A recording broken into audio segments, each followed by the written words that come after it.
more flies with honey than you do with vinegar.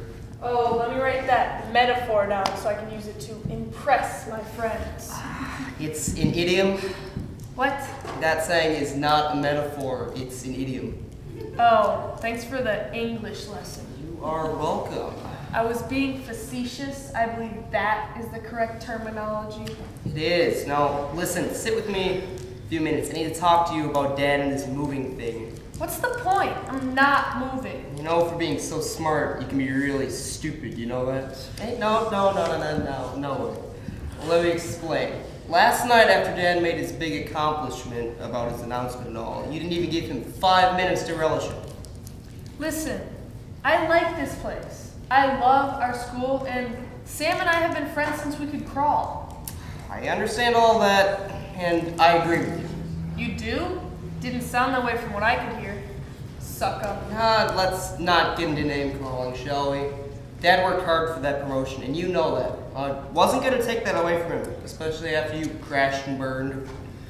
Okay, maybe it was bad timing on my part. Maybe I should have recognized his accomplishment, but it doesn't change how I feel. Well, we can't change what happened, but we can develop a plan that might have them reconsider the move. Fat chance. Another thing I appreciate about you, how positive you can be. Okay, sorry. What do you have in mind? Well, first, Grandpa is one of our wild cards. What do you mean? Remember one of the main reasons Dad took this job in the first place? Mom was pregnant with you? Not really.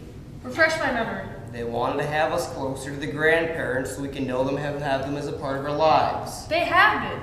It's been great spending vacations and holidays with them. I miss Grandma. Well, if we move, that will add another 6, maybe 7 hours for Grandpa to visit us. Couldn't be a day trip any longer. You're a genius. Thank you, but I already knew that. Now what we have to do is get Grandpa up here to help Mom and Dad reconsider moving. And Grandpa isn't getting any younger, so driving will be an issue, but what if they're considering moving him with us? Be serious. Do you think they would have any chance of getting him out of the house hearing Grandma had been in for over 60 years? Good point. How can we get him up here on such short notice without the parents finding out? What do we have going on that would be natural to invite Grandpa?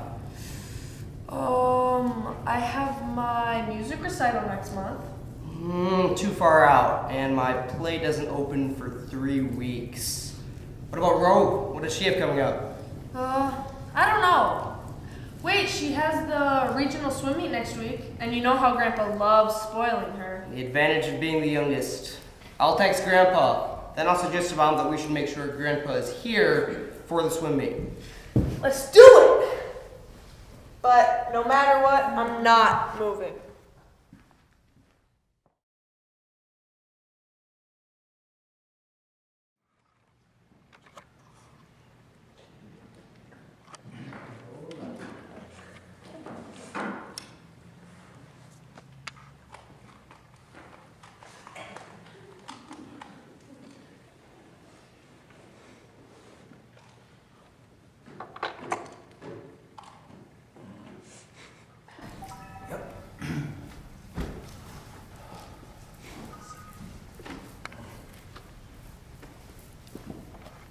What do you think you're doing? Sorry, Dad, what's going on here? You never mess with a sailor's sun protection.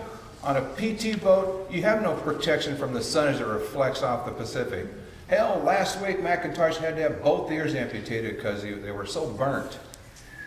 He's in the war again. It's one of the 3 places he goes. Back to the war, back to the day he married Mom, and deer hunting. Does he know you? Usually, but it's hard to talk to him about real-time things when he's in a different place. Let me try. Dad, look who's here. Emily, your daughter's here. What are you talking about? This can't be my daughter, Emily. She's way too old. My Emily's only 11 years old. This is a full-grown woman. I am your daughter, Dad.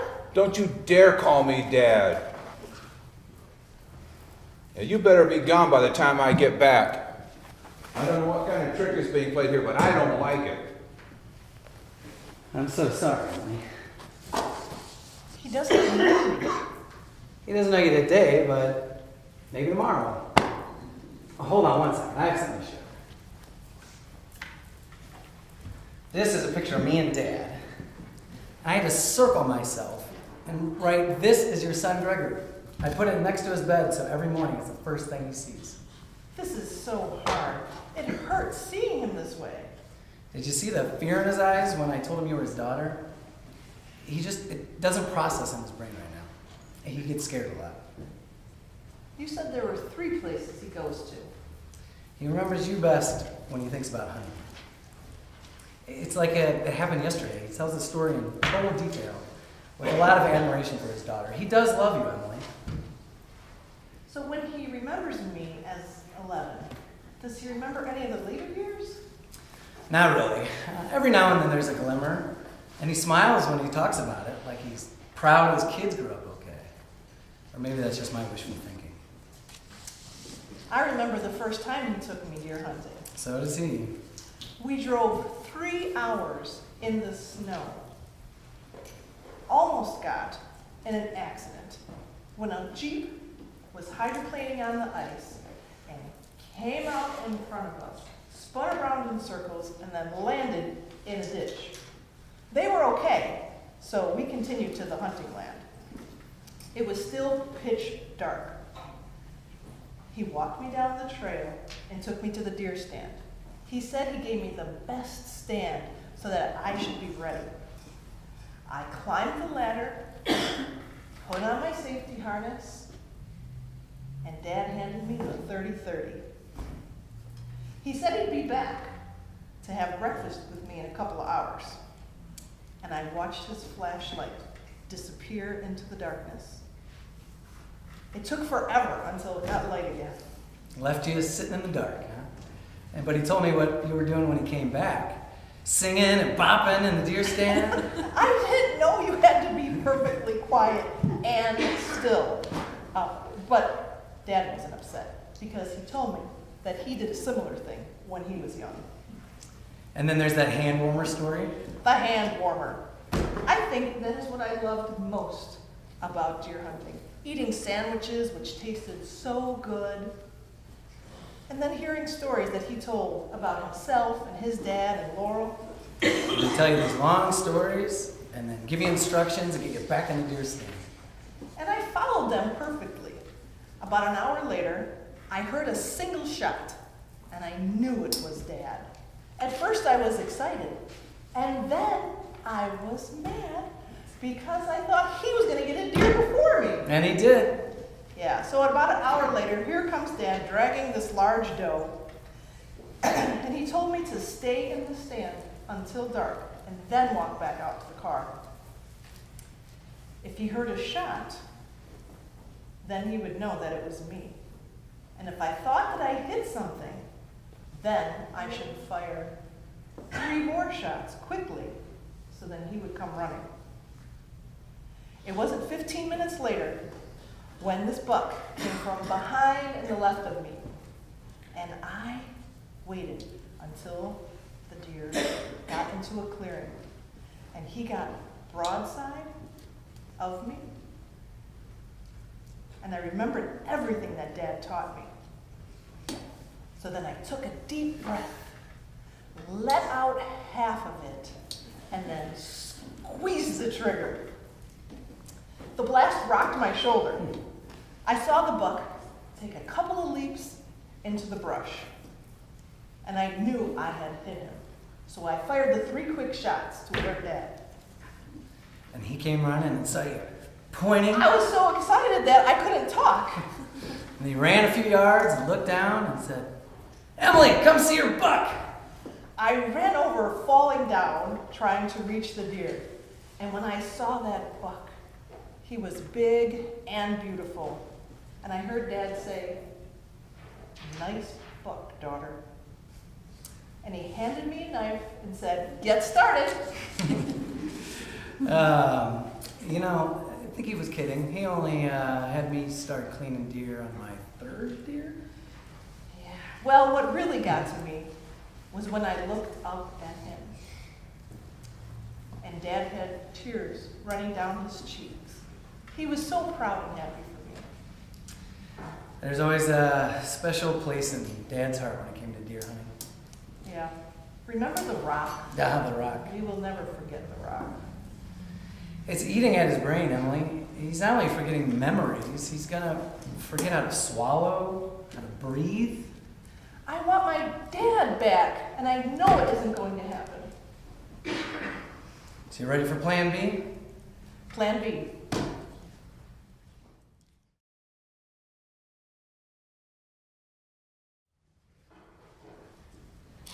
Is everything okay?